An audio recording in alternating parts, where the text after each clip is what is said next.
اور رسول اللہ صلی اللہ علیہ وسلم نے ارشاد فرمایا کہ پچھلی امتوں میں سے کسی امت کو یہ نہیں ملی، شب قدر جیسی نعمت کسی اور امت کو نہیں ملی، اور یہ صرف اس امت کو ملی امت کی وجہ سے یا نبی کی وجہ سے؟ حضور صلی اللہ علیہ وسلم کی وجہ سے ملی۔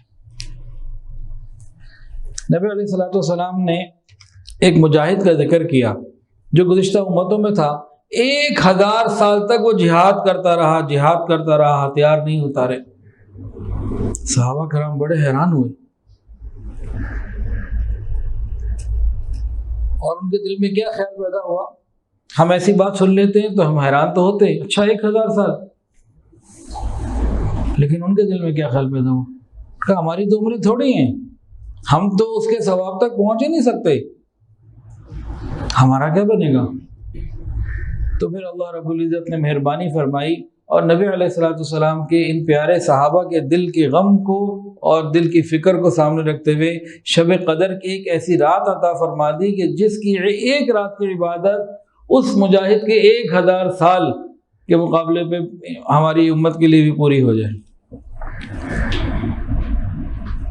1000 سال کی عبادت، 1000 مہینے، 1000 مہینوں سے زیادہ، 1000 سال نہیں، 1000 مہینے تک کوئی بات جہاد کرتا رہا، اور 1000 مہینے کی یہ رات اللہ نے عطا فرمائی، بلکہ اس سے بھی بہتر عطا فرمائی۔ اسی طرح ایک اور بنی اسرائیل کے عبادت گزار کا ذکر ہے کہ ساری رات وہ عبادت میں مشغول رہتا اور سارا دن جہاد میں مشغول رہتا، اس نے بھی 1000 مہینے عبادت کی۔ تو اللہ تعالیٰ نے مسلمانوں کو ہمیں ایک ایسی رات عطا فرما دی الحمدللہ، جو اکیلی ہی 1000 مہینوں جتنی برابر نہیں، اس سے بہتر۔ لیلۃ القدر کے معنی کیا ہیں؟ قدر کے ایک معنی تو عظمت اور شرف کے ہیں کہ لیلۃ القدر کو لیلۃ القدر کہنے کی وجہ کیا ہے؟ اس رات کی عظمت ہے، اس کا مقام ہے، اس کی بلندی ہے۔ اور ابو بکر وراق رحمۃ اللہ علیہ فرماتے ہیں کہ اس رات کو لیلۃ القدر اس لیے کہتے ہیں کہ جس آدمی کی پہلے کوئی قدر نہیں تھی اپنی بداعمالیوں کی وجہ سے، کم اعمال کی وجہ سے، وہ اس رات جب عبادت کر لیتا ہے تو اس کی بھی قدر ہو جاتی ہے، اس لیے بھی اس کو قدر کہتے ہیں۔ پھر قدر کے ایک معنی تنگی کے بھی ہیں، اتنی کثرت سے حدیث کے اندر آتا ہے سدرۃ المنتہا کے جو فرشتے ہیں نا، وہ سارے حضرت جبرائیل علیہ السلام کے ساتھ نیچے زمین پر آ جاتے ہیں، بہت بڑی تعداد۔ تو فرشتوں کو زمین پہ پاؤں رکھنے کی جگہ نہیں مل رہی ہوتی، کہاں سدرۃ المنتہا، کہاں یہ چھوٹی سی زمین، کیا اس کے سامنے کچھ بھی نہیں، تو جگہ تنگ پڑ جاتی ہے۔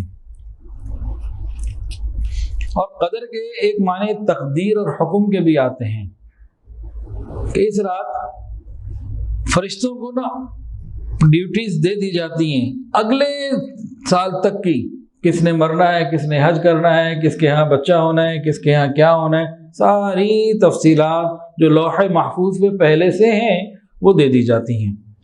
تو بڑی اہمیت والی رات ہے، بڑی برکت والی رات ہے۔ یہ رات بدلتی رہتی ہے، ضروری نہیں ہے کہ ایک ہی رات ہو۔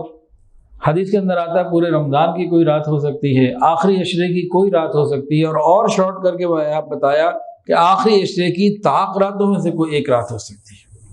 حدیث کے اندر آتا ہے کہ شب قدر میں حضرت جبرائیل علیہ السلام نیچے اترتے ہیں اور سدرۃ المنتہا کے بہت سارے تمام فرشتے نیچے اتر آتے ہیں، اور پھر ہر بندے کو وہ سلام کرتے ہیں،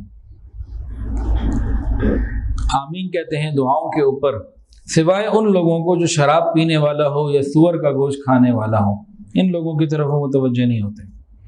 اور یہ اتنی بڑی خیر کی بات ہے، نبی علیہ السلام نے فرمایا کہ جو شخص شب قدر کی خیر سے محروم رہا وہ بالکل ہی محروم اور بد نصیب ہے۔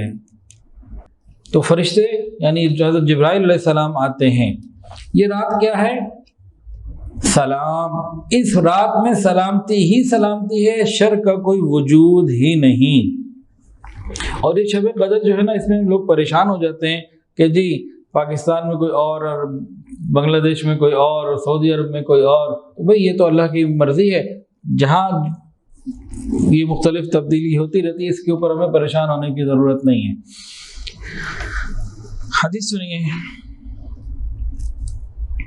نبی علیہ السلام نے فرمایا کہ شب قدر کو رمضان کے آخری عشرے کی طاق راتوں میں سے تلاش کیا کرو۔ بہتر تو یہ کہ انسان اعتکاف میں بیٹھ جائے اور 10 کی 10 راتوں میں تلاش کرے، نہیں تو طاق راتوں میں تو ضرور تلاش کرے۔